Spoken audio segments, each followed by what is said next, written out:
There we go. Hi, everybody. I am James Crossley. I'm the General Manager of Madison Books. Thank you so much for joining our live virtual event with author Patrick McCabe. Thanks also to my partners at Country Bookshelf in Bozeman, Montana, and Paulina Springs Books in Sisters, Oregon, for making this and all of our other events possible. I will take this opportunity to point out that if you haven't already purchased Poguemahone, you can do so now via the links to your favorite participating bookstore, which are on our Books in Common Northwest website, and will also be shared later in the chat window. If you have bought a book, of course, thank you. That's why we're all here. We're recording this event, and the conversation will be viewable later on our Books in Common NW YouTube channel, so you can look for it there. If you are watching on Zoom and have any questions for our author, please use the Q&A button, please, and we will get to those at the end of the program as time allows. You can leave comments at any time using the chat function.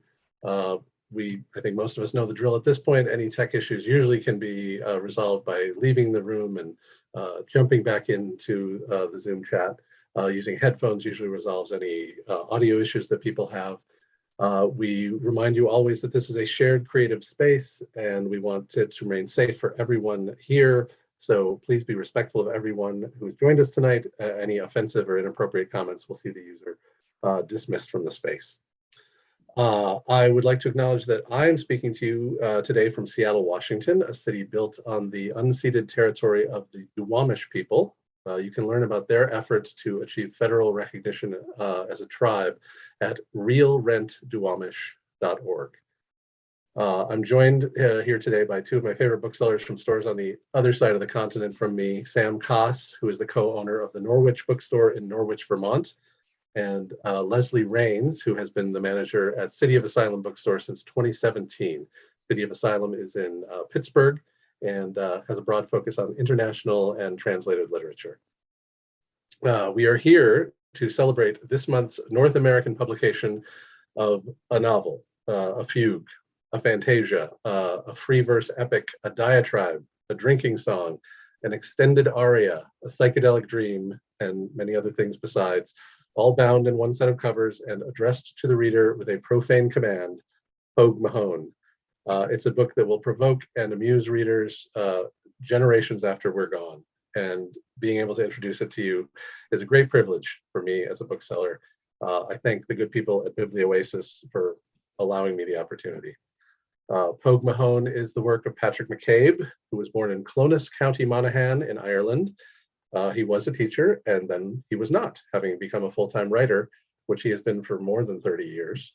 His novels The Butcher Boy and Breakfast on Pluto were both shortlisted for the Booker Prize and adapted into feature films by Neil Jordan. It's an honor to have him with us today. So thank you, Patrick, for being here. And I think we're going to hear something from your book from you first. Are we? Yeah, if that's all right with you. That sure is with me. That was a great introduction. I wish everybody said that about my book, James. It is all of those things. So I probably would just read from the very beginning of the book, because sometimes with anything I ever attempt, it kind of helps if I set the tone, because the books are almost written in a certain key. And if you kind of get the key, musical key, as it were, at the beginning, it kind of helps to create the rhythm and the flow. So I won't tell you who the narrator is. I'll just read it. Oh, yeah. That's what they'll tell you. That the women are worse than the men by far. And whether or not that's true, I'm sorry to have to say that I do not know. But I'll tell you this. This one thing I'll tell you. That it certainly is when it comes to our Una. For this long time past, she has been literally putting me astray in the head. With no matter where you go, it's Dan, Dan, Dan this. Yes, Dan this and Dan the bloody other. Every hour of the blooming. But you know what? She's not the worst of them. Not by a long shot. With some of the specs she comes out with, making you howl with the laughter. Get out of me way, she crows. And away off with her then, around the corner. Don't talk to me about the New Caledonia and funky inner cosmonauts, she calls back, hesitating, dismissing me with an impatient wave. Now away, she says, and don't be annoying me, for I'm off on my travels to get myself a wee cup of tea. So there's our opening. That's it. That's the end of the reading for the time being. That was wonderful. That really reminds me of what I loved so much about reading the book, is that in reading it, I was listening to it. I mean, it adds when you do it actually live, but it's such a voice-driven work. It's very much in the oral tradition, yeah. I mean, it belongs probably, I mean, it's a tradition, as you well know, common in the southern states of America, where they, you know, like Faulkner or Flannery O'Connor or Eudora Welty, they address, as you know, people who come from small communities, they addressed each other familiarly and intimately, or did once upon a time, all the time, like bending one's ear and assuming, almost jumping into the narrative without any prologue, you know, assuming that you know the details of the community as much as they do. And it's kind of, you're on a moving train orally from the very beginning. Now, some people may not like that, so they might want to jump off the caboose pretty quick. But if you do get it and you want to surrender to the particular voice, which is unashamedly vernacular, as Faulkner would be, or Joyce would be, or Carson McCullers was a writer that I find uses that kind of intimacy to a great effect. Tennessee Williams even. But it's very much in that tradition, somewhere between Georgia and Clonus, maybe. You know.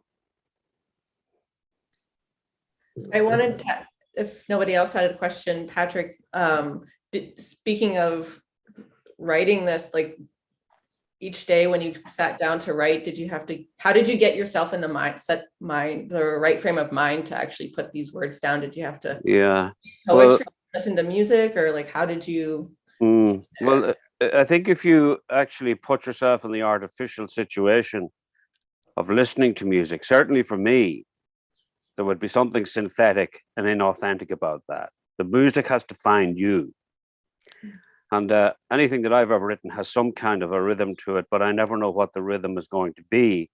And in this case, I was writing something. I didn't quite know what it was, but I knew it certainly wasn't set really in the place that I normally kind of locate my books, which would be maybe in a small town or Midlands kind of Irish community. This had a different tone to it. But it wasn't until I was about 1,000 handwritten pages. It's like drilling down into the subconscious to find what the rhythm of the thing is. And it wouldn't be familiar necessarily to American viewers here, but there's an Irish hand drum. It's an instrument. I'm sure it's common in all cultures in one form or another, but it's called in Gaelic a bodhrán, Bodhran, or a bodhrán closer to the south. But basically, it's a percussive, powerful goat skin thing. And around the same time that this rhythm declared itself, boom, boom, boom, boom, boom, boom, boom, boom, boom, boom, boom, boom, boom, boom, was a kind of like a flowing river plus a percussive sound. I came across a song which is called the Kiliburn Bray. Now, a bray is a slope. It's a slanted hill, B-R-A-E. And as sometimes happens, it is probably the reason why people like me write it at all, is that at some point a book opens up, and that's the moment that you've been longing for. It doesn't always happen. A lot of the time it doesn't happen at all. And you just abandon the book and hope it'll come back some other time, which it often does many years later. And I would find collocations of words and combinations of words in this book, looking back at it now, that maybe I wrote 40 years ago. and they pop up in this rhythm. They were like waiting for the rhythm to find it. So anyway, to get to the point, the beat of the hand drum that I got became the beat of the book, the subterranean kind of thump of Irish history, and the overstory then took care of itself once I had there's a phrase in Gaelic. Now I don't know why there was all this Gaelic in the book, really, because I'm not fluent in the language, but it had to be there. And the phrase I'm referring to is Ishkef wi halav, which means water under the ground. And there's an awful lot of water under the ground in this book. There's an awful lot of codes. There's an awful lot of subconscious. There's an awful lot of ancestral memory. And it's been largely reviewed as a story of the Irish in England, which it is, but only superficial. That's the overstory. The understory is what interests me. And it kind of found the form somewhere between, I would say, Bob Dylan's Desolation Row and The Wasteland. That's what I kind of found myself surfing on ultimately when I found the rhythm, which was very nice, actually.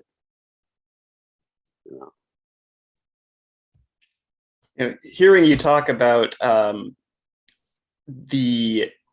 of the vernacular that you've sort of taken influence from Southern American literature, I was really curious about some of the influences that came into this book. One of the things I kept thinking about was ancient epic poems, like Scandinavian sagas and things like that, melded with more modern forms.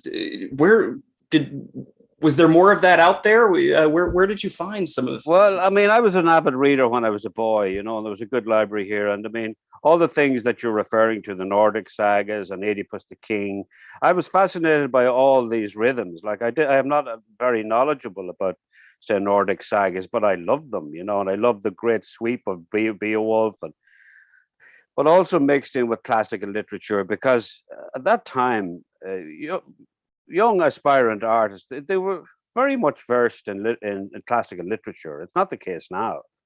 And different things happen now. I'm not moaning about it, but at that time it was a great bedrock.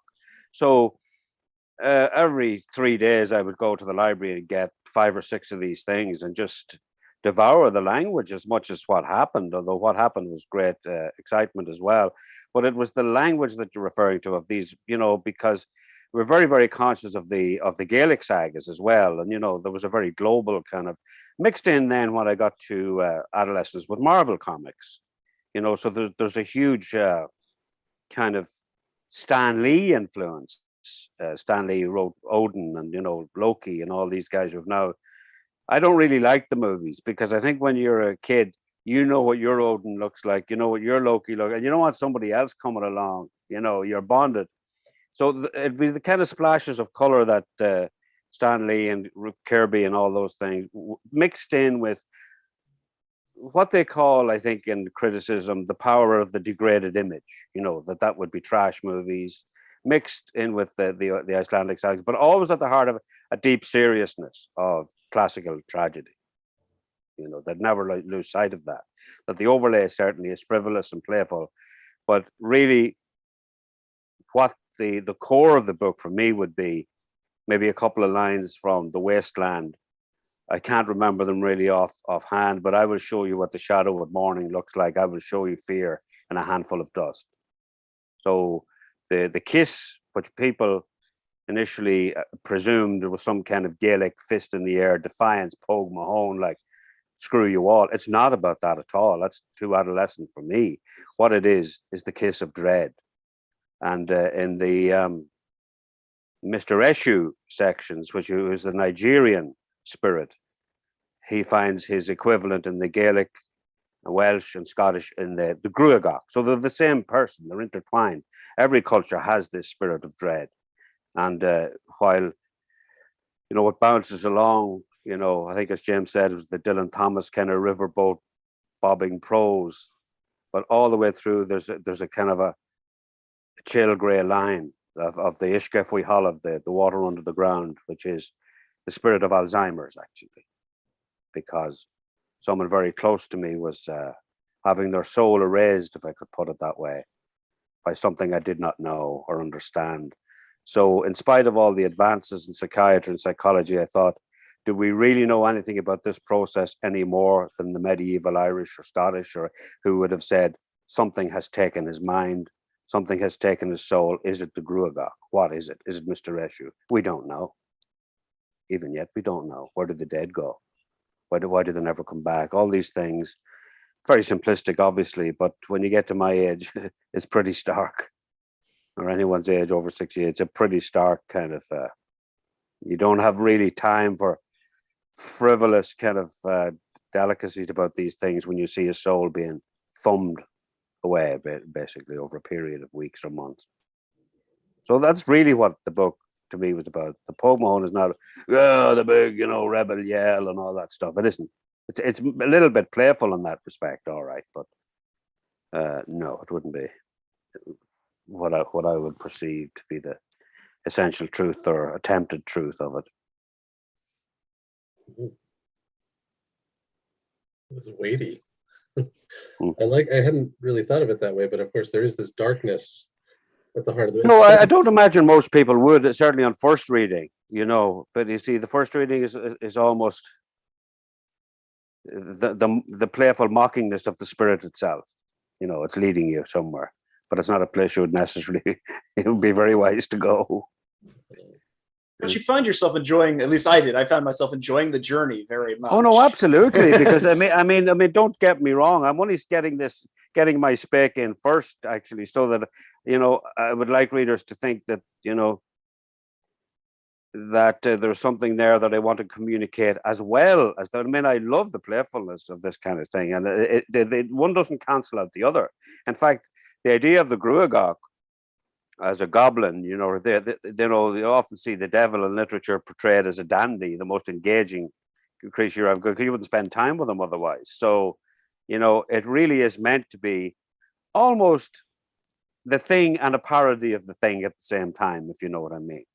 Great big wide sweeps of Victorian kind of melodrama and Hammer House movies mixed in with an awful lot of these other things. And if it's no good if it's not playful, and if it's not mischievous, and if it's not linguistically ambitious, shall we say. So in that respect, it's, people have said this is like Joyce, but I don't speak 57 languages or have the intelligence of Joyce. But what I do have is his interest in how words run around the garden together, as it were.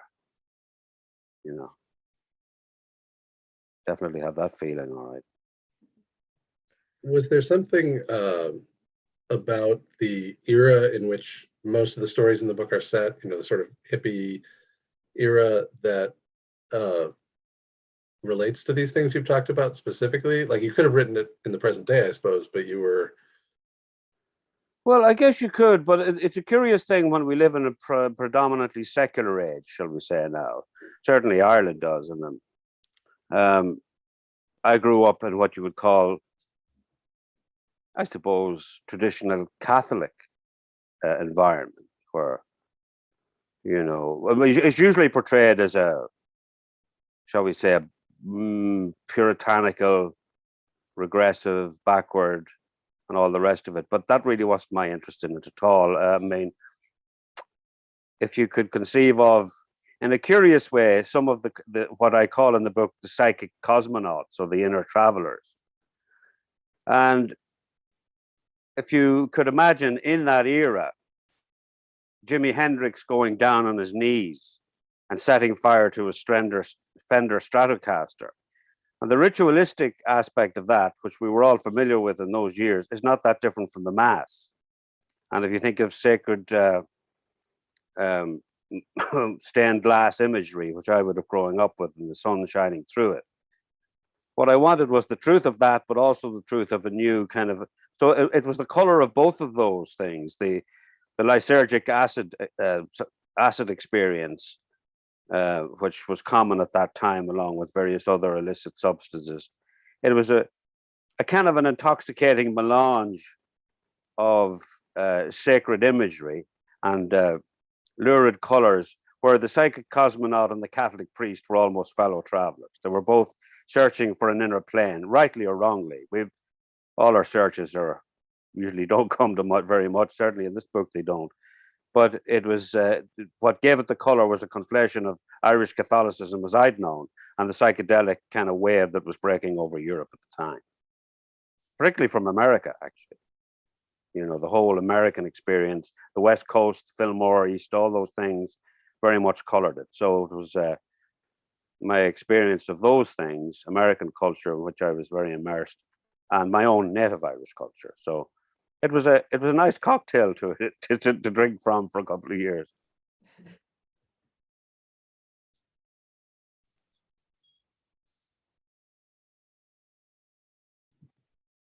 Don't go quiet on me, James. You're freaking me out. No, I don't want to. I mean, I could go on for ages. I wanted to make sure that Leslie and Sam had Oh, sorry. Yeah. things to talk about. You want to jump in? Well, yeah, go ahead, Leslie.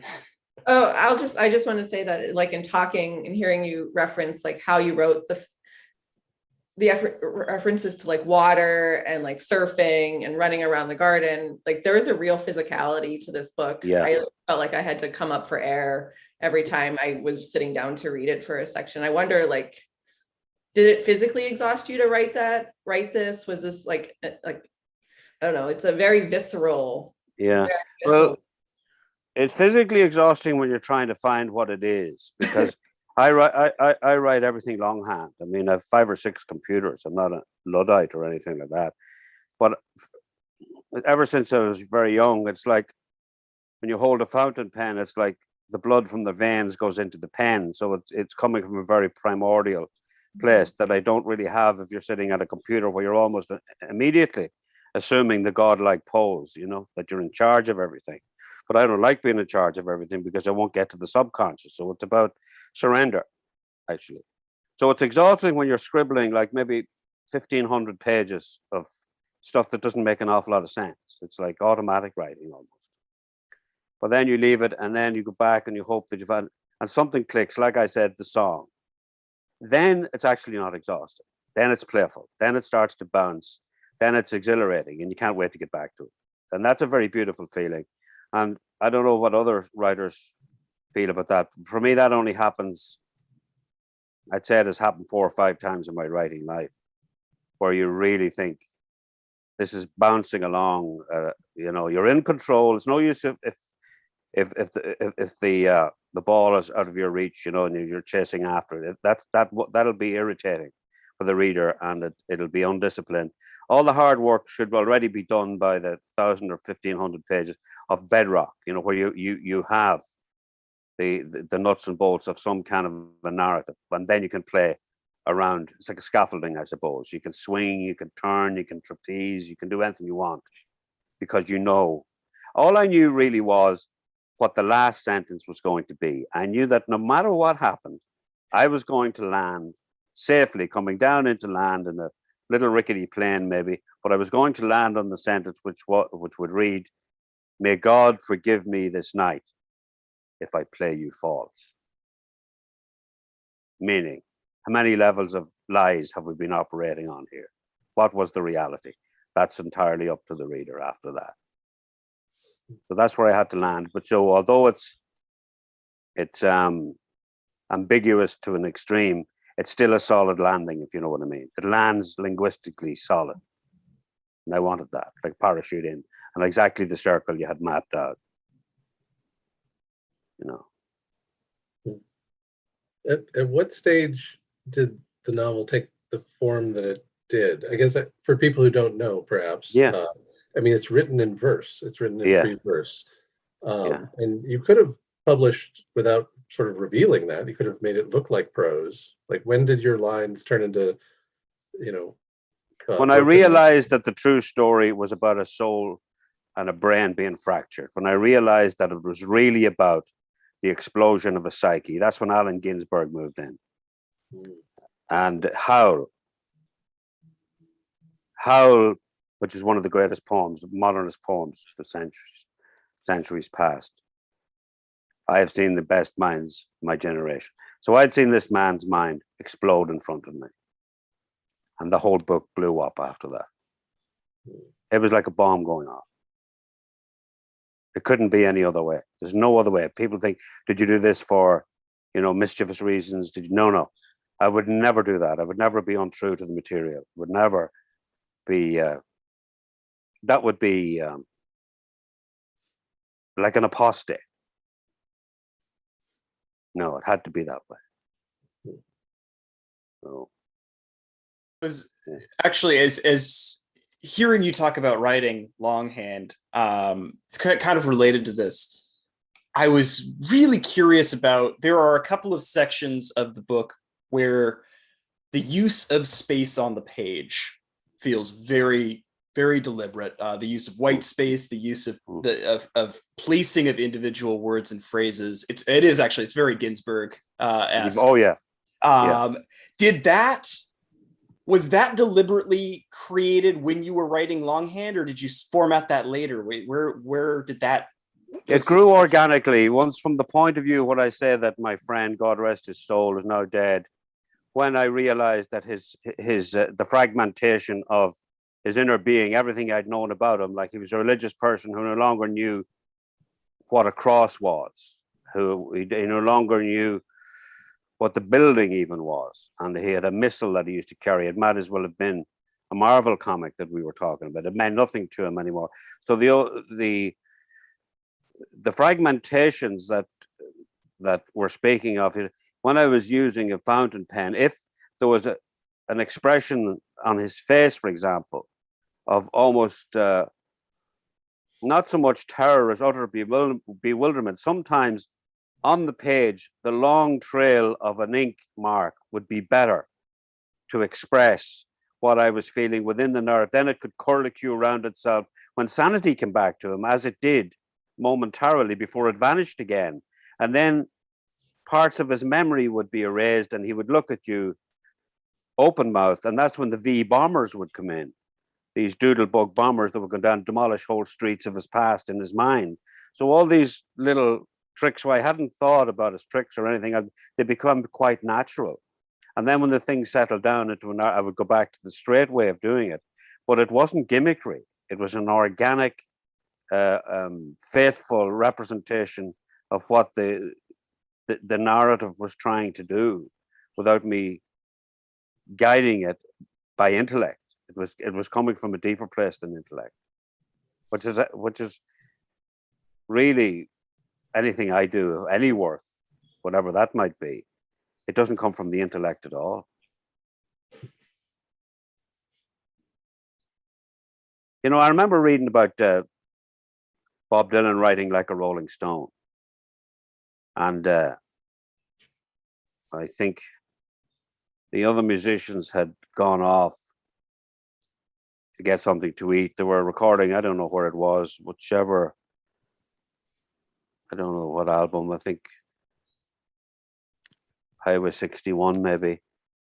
But they left him there and they came back quite late. I think they went off to a bar or something back. And Dylan was in the same place as they left him, and he was in a kind of a trance. And he had written, because Dylan wrote, he bashed away in a typewriter, on this old Remington that he had. But he said he'd written this long stream of vomit. That's how he described it himself. And what it was a big, bulky kind of magic, but that was like a Rolling Stone. He just let it go. But all that stuff that I'm trying to talk about, he had figured this out and he let it roll. And it was like what we heard in the 5-minute single of Like a Rolling Stone is only a tiny fragment of what he wrote. So the process is kind of similar. God forbid would I ever compare myself to Dylan's genius. But I'd say Desolation Row and some Visions of Joanna and some of his other masterpieces would have followed the same pattern, where it comes from. Well, he would claim it doesn't come from him at all. Now, I'm not going to be as presumptuous to say that, but he said he doesn't get in the way of the song. He lets it come through. No, he probably has a link back to biblical prophets and things, the culture he comes from and the learning and everything. I would say that's very true in his case, yeah. But I would be much closer to that kind of way of approaching material, rather than, there are many writers, like I think Scott Fitzgerald and Bernie, they map the thing out. They have like it on a grid, they have tab, and I'd love to be able to do that, but it's just simply not within my gift to be able to do that. I couldn't. It wouldn't mean anything to me. No, but it's a neurotic way to work. The way I work, I think, because a lot of the time you end up with nothing. But actually, that's not true, because if you have the patience and you're committed to what it is you're doing, you can leave these things aside. And as I say, 10, 15, 20 years later, bump, up comes this couple of adjectives and can release it, can release something that you didn't expect, because it is a mysterious process, I think, without mythologizing it too much. So if you keep at the mind face, there will be a mother lode eventually. I think so. For me, anyway, yeah. But, I wouldn't like to be presiding over a creative writing class and say that and insist upon it, and then 20 or 30 years later, some irate students say, "You lying bastard, you told me that it would come back, and it never did." I mean, that could happen too, couldn't it? There are lots of, it's highly referential, the book, to events, places, bands of that era. Was that all memory for you, or was there a phase of research to kind of say, oh, who should I drop in here? Well, one of the things about that, I was very, very concerned that it would become nostalgia loaded, that there's nothing more boring than, granddaddy's talking about, oh, when I saw Led Zeppelin, or when I saw Janis Joplin. It's really tedious for younger people to have to listen to that kind of stuff.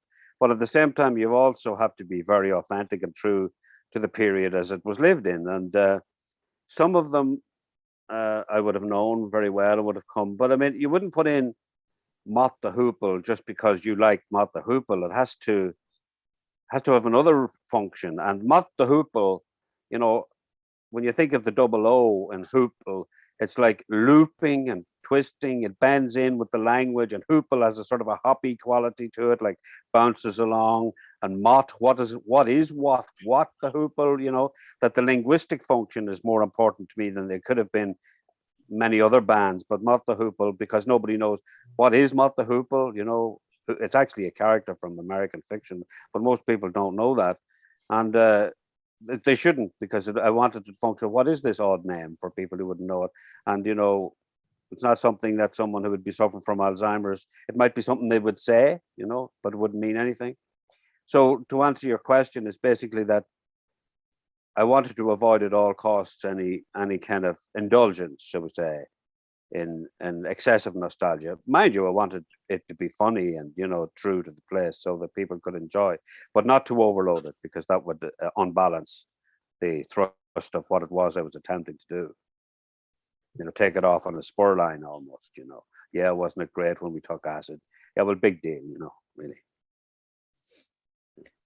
There was also a point where it felt like the narrator was turning towards the camera to speak directly to the reader and reference to Donald Trump and like present day events. I thought that was very, for me, that was an interesting grounding point. I was like, okay, here I am.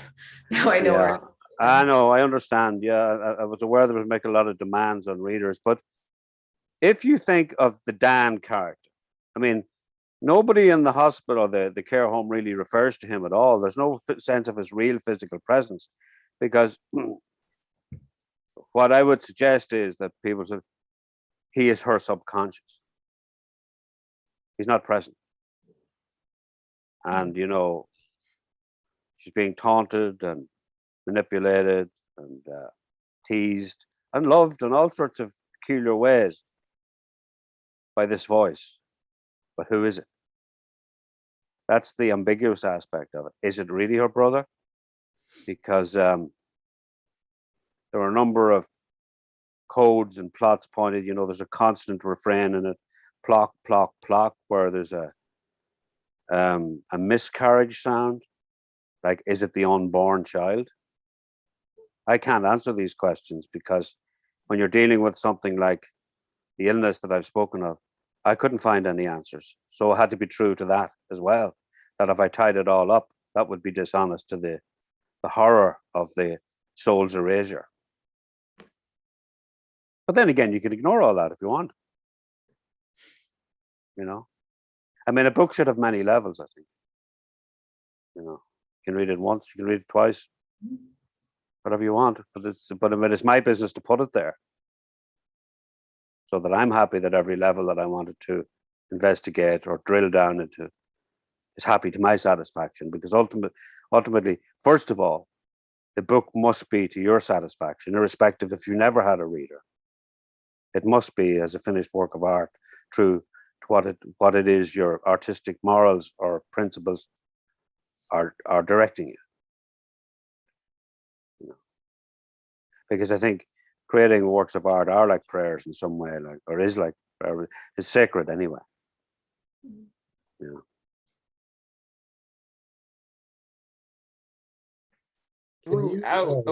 James, go ahead, Sam. Nope. Take it away.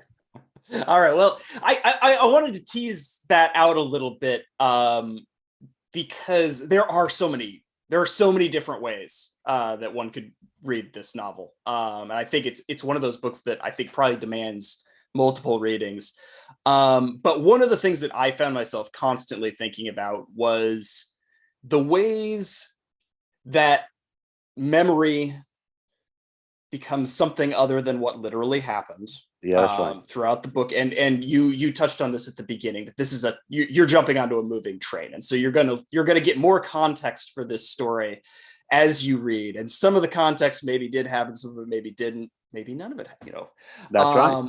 And I love that, and I also love the idea of the power of storytelling, which is another thing that I think really gets played with here with the epic poem aspect. And I wonder, do you think that there's a point where our stories, our myths, our epics, they become the truth? Like, did you ever reach any peace on that? Or is it just kind of whatever you want it to be? Well, it's an interesting question because, you know, so many times as I get older, you know, that I have reminiscence of the past, and the vividness and the clarity of the way that I remember things overpowers me. And then I go to my wife keeps diaries, and she read it to me, and the way she had remembered it and the way it actually happened is entirely different to what actually the actuality of what happened. But I'd been living through the memory of it and was resentful of letting go of that memory. So, you know, what you're bringing up is the whole notion of what Joyce called the ineluctable modality of the visible. It's one that's often quoted, but all it really means is the visible world as it's presented to your eye. But, you know, you look at a building and I look at a building, and what we carry away from it are entirely different things.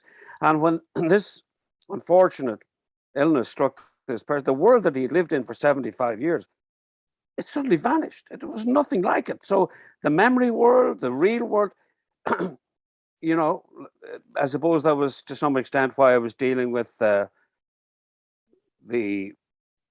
indulgence in the squat of various mind-altering substances, you know, where you have the Fritz the Cat section, and, you know, you have the mind-bending kind of perceptions. That was setting up the kind of second half of the book where we're now in a real fractured state. So we have a couple of different realities operating in two different generations, but, you know, the memory of actuality, in fact, is certainly in my case is as valid as what you see in front of you. In fact, I couldn't live without the recalibration of episodes and things, without memory. Even with one's children and one's family, you do it all the time. You re-represent things, you know, differently to the way they actually have, for one reason or another, maybe for psychological peace or whatever. But it was as much of an investigation of the nature of reality, like you're saying. But it didn't and possibly couldn't, given the material, end with any conclusions except, you know, it's a strange kaleidoscope, the whole business. You know, I mean, even the notion of religion in it, you know, like, that became very important to me in a way that had to be true to both to the Una character, who was reared a Catholic, because she constantly refers to this miraculous medal.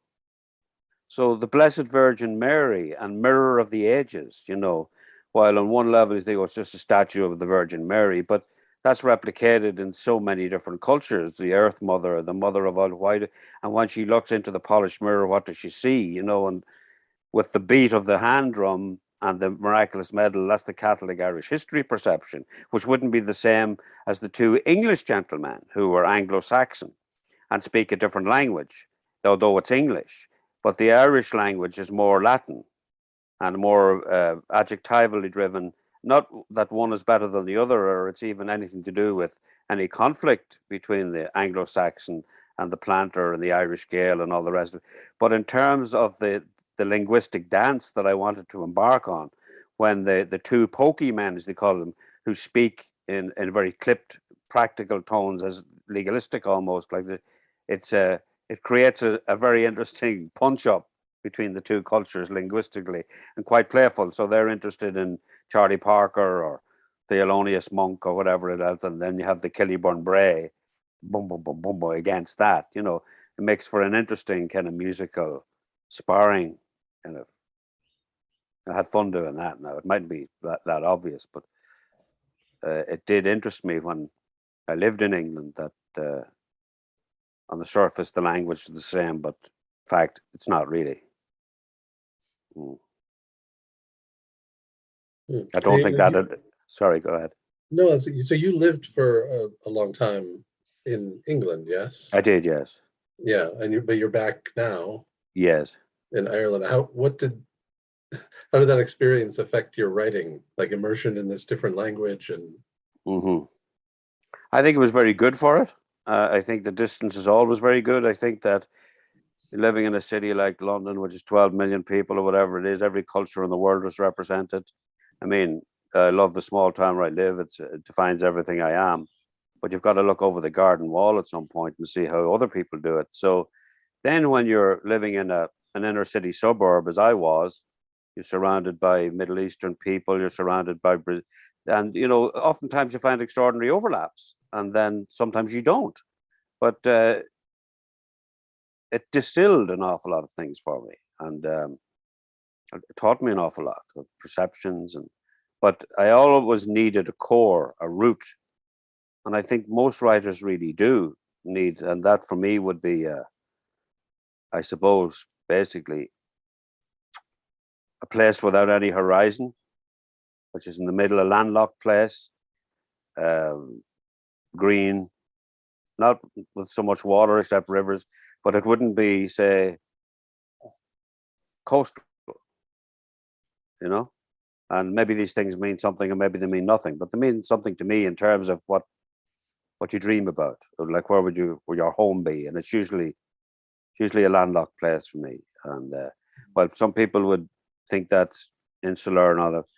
Well, it makes you, certainly when I was growing up, see everything even with greater clarity, you know, because everything is all, for me, it was like a microscopic world almost, you know, there's only 2,000 people. And, you know, if you read, say, Eudora Welty just now, when the circus comes to that town, or even Bob Dylan, which I keep referencing, but that's no harm.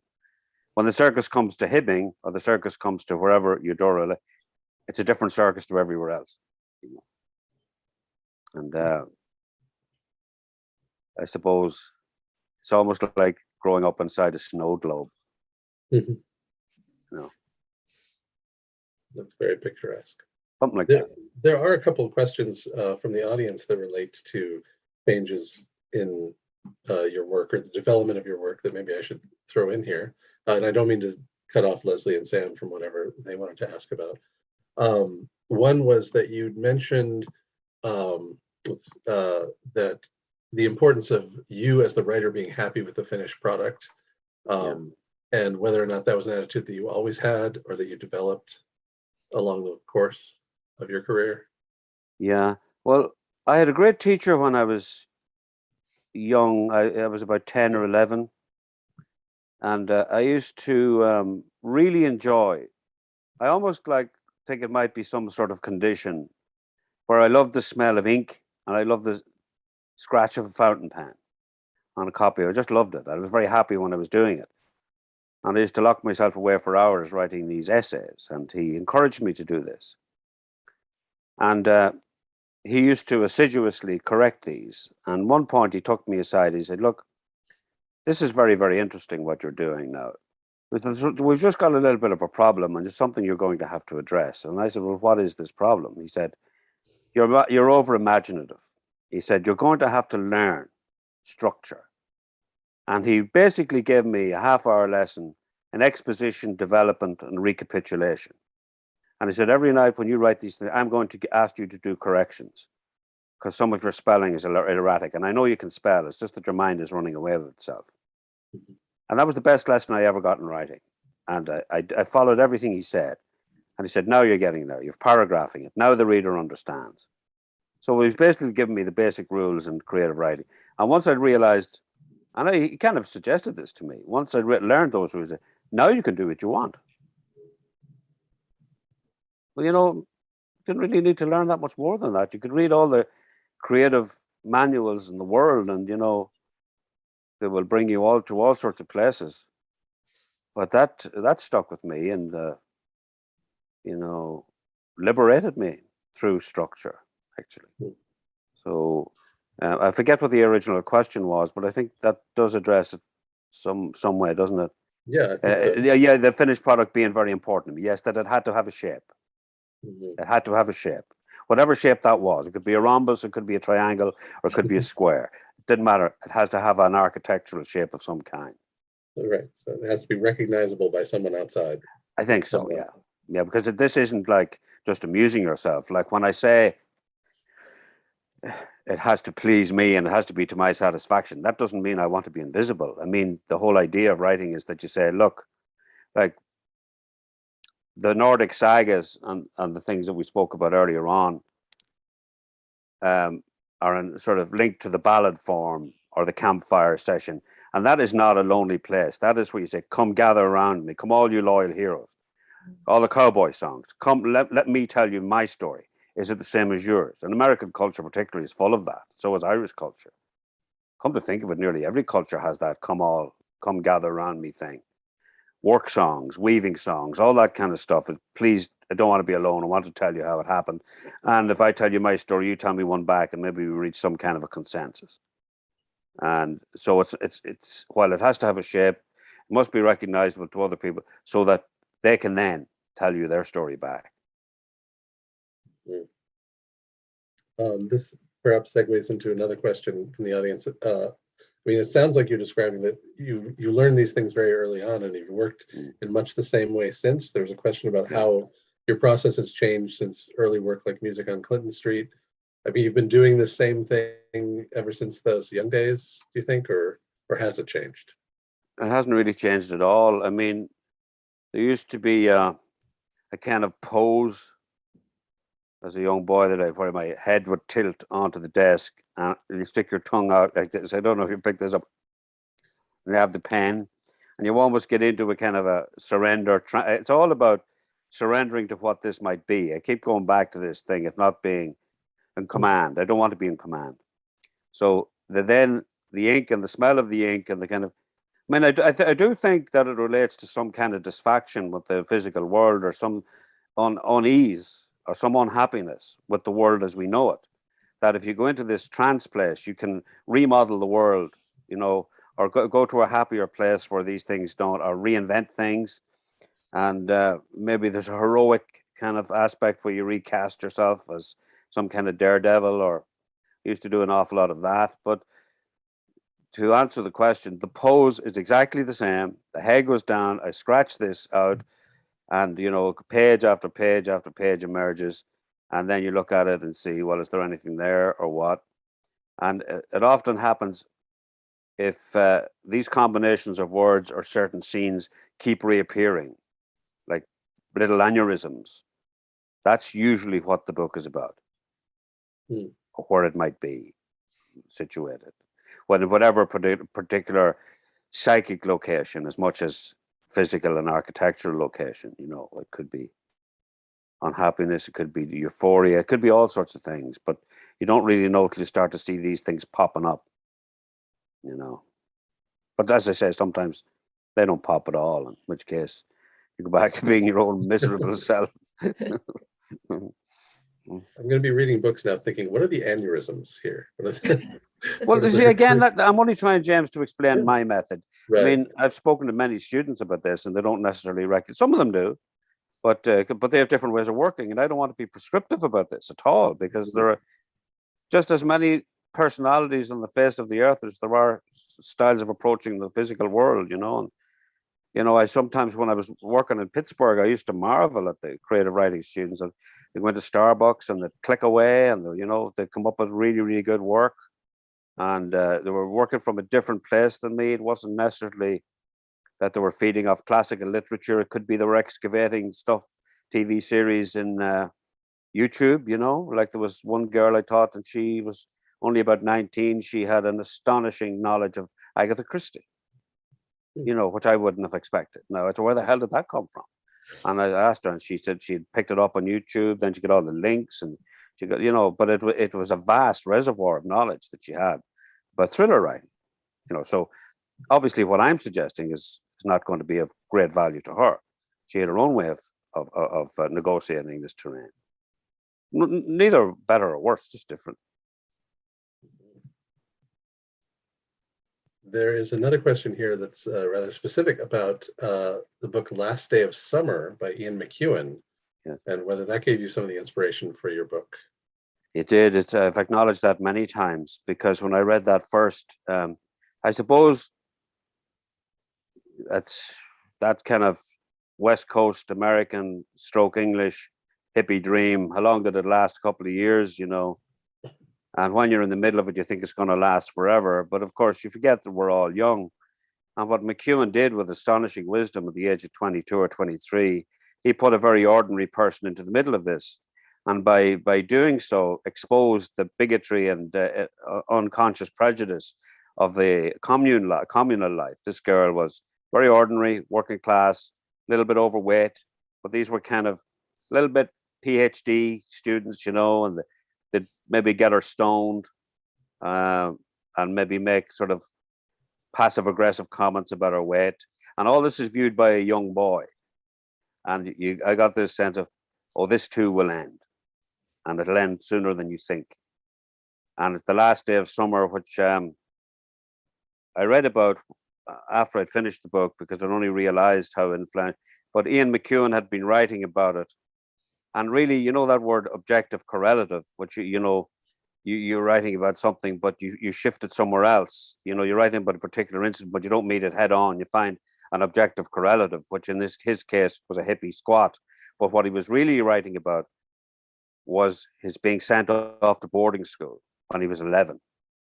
And that's what I'm trying to get at about the core that you're drilling down into. You think you're writing about something, but he, on the face of it, is writing about a hippie but it's the devastating loneliness of being separated from his parents at the age of 11. And he located that loneliness in the girl and her alienation from this, and his viewing it through. She drowns at the end. And there's a chilling stillness that is so controlled. And it's a very short story, but it gets the end of the hippie dream. And, the delusion of youth as good as anything I've ever read in the English language. So it definitely was a touchstone for me as regards this book, yeah. But it's not plagiarism, I've acknowledged it. That's good. And people can pick that up after they pick up Poguemahone. Yeah. Do that in that order. It's not overt anyway. It's just it's a feeling more than a than a situation. Sam, Leslie, do you have things you want to throw in here before there's a couple more questions from the audience, but I don't want to leave any of your thoughts out of this. Sure. I think let's keep going with audience questions. Okay. Someone was asking specifically about Una's experiences, her trials as a call girl. I guess I always wondered this too, like, how do you inhabit that woman's mind? Her experiences are not your experiences. So we could talk about some of that. there was a lot of research involved in that one for obvious reasons. There were many books written about brothels in the 1950s, which was a very curious milieu, really, London, Soho, between 1956 and 61, say, which is just before the permissive era, as we call it, broke. And her coming from a Catholic background and so on, I certainly didn't want to get into a lot of the kind of more obvious, responses to that kind of world. It was more of a fantasia, I suppose. And the use of the miraculous medal when she'd been sort of flagrante, whatever, would, create a kind of psychic landscape for me again, rather than being, I wasn't really that motivated by writing about the experiences of the Irish, male or female, vis-a-vis the English, because that's been done much better by other people who have lived that life. But I was definitely very interested in what sort of a life she would live on her own, and she was created a little kind of side life for her as a amateur painter, and her travels around London on her own. But it wasn't an attempt at sort of investigating what the moral implications of such a life would be or anything. It was just something she fell into, and the story has already moved on, to the 70s, really. Because that's where the narrative was driving it. I didn't want to get bogged down in some kind of demi-monde kind of social analysis, as it were. That wasn't what the story was about. Right. There's one other question here, which is, you talked a little bit about this, interestingly phrased. Is it much fun being an Irish immigrant in England? Yeah, it is. Yeah. Yeah. Well, it depends, I suppose, where you are. But when you're in a city like London, if you don't have fun in London, I don't know where you would have fun. My children were brought up there. There's a lot of, I'd been over and back to London since I was very young anyway. When the Ulster conflict, or whatever you want to call it, was going on, it was very difficult there. But, it was complicated for them too, So you learn as you get older that history you pitch up at a certain time of history. Most people that I encountered, just wanted to get on with their lives as they usually do. And, most countries. But I learned a lot there. I think that, London is an ever-changing protean, wonderland. And I suppose what I liked about it most was that when we came back to Ireland, the kids were very cosmopolitan. They were very comfortable with every race in the world. But interestingly enough, it also had a side effect in that my daughter, when she was 8, she said, "Why do I not make my first Holy Communion?" I said, "Well, we weren't particularly religious. We weren't irreligious, but we hadn't thought about it." And I said, "Why do you ask?" And she said, she listed off all her friends, Jewish, Muslim, blah, every one of them had the rite of passage. I said, "How do you even know about Holy Communions?" And what it was photograph albums, which we had littered around, and she'd seen all her relatives. So that was kind of an interesting. So we flew her over and she made her communion. Not that it made a big deal of difference, but, you could draw your own conclusions from that, about reason and ritual and so on. So culturally, it was probably interesting enough for her. But one of the best comments on this book, such as it might be, my sister-in-law read it. And I said, "What did you think of it?" And she said, "It's like the movie Performance directed by Guillermo del Toro." Now, probably your viewers won't know about Performance, but Performance was a countercultural movie with Mick Jagger and Edward Fox that was made about 1967 or 68. and it's set in a basement flat. And I wasn't aware, I had seen it many times, but I wasn't aware of the influence on it. But what I liked about her, Guillermo del Toro, was the Latin influence and the Spanish influence, because definitely with the Catholic thing and the language and the stained glass, there was a very much a Brazilian, Portuguese, Spanish Catholic thing going on that I was glad she picked up on. And the Edward Fox character in performance, which is very solarized, psychedelic piece of film, which is the color of the book for me. Edward Fox plays a lascivous gardener in it, or a caretaker, which I have in the book without realizing it. So that was, I thought, a very interesting perception. Well, everybody's a different view of the book anyway, but for me, that was probably the closest that I could come to of describing it, you know. That's very interesting. I found it interesting, yeah. Well, maybe we should let your sister-in-law have the last word about that, other than to say, for those of you who haven't, please go pick up a copy from one of our bookstores or your local bookstore. Yeah, that's right. Just so you recognize it when you see it. Such a marvelous piece of work that's so, you know, inexhaustible. Like, It's very kind of you to say that. You know, Yeah. I know it's not your everyday average book, but you know, I'm 67 now. I have to put everything in when I still have time. That's good. Well, thank you so much for joining us, and thank you to the audience for joining us here today as well. It's been a pleasure meeting you all. Yeah. All right. Thank you so much. Thank you very much. Will I kill this now?